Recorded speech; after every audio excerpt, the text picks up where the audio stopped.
Welcome to The Last Breakfast. Please enjoy the video. In this video, I will explain how to get the Bone Blossom Zen update. First, make sure your device has a strong and reliable internet connection, ideally Wi-Fi, to prevent interruptions during the download.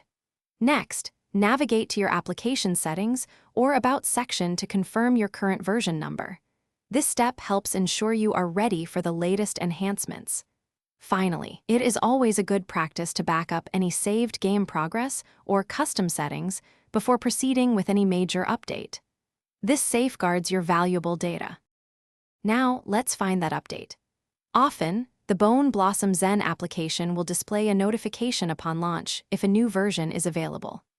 If not, head over to your device's respective app store, whether it is the Play Store or App Store, and search for Bone Blossom Zen to manually check for an update button.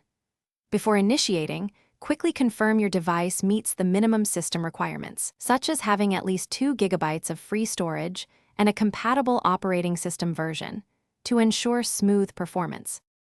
Once you have located the update, the installation is straightforward. Tap the Update button in your App Store to begin the download.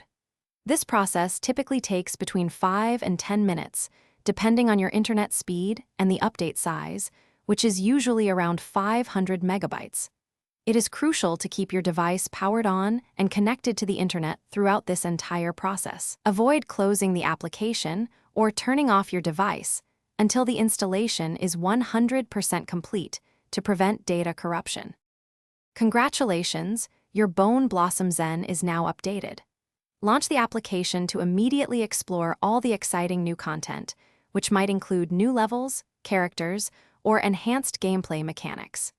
We recommend reviewing the in-game patch notes, usually found in the main menu, for a comprehensive list of all the changes and improvements.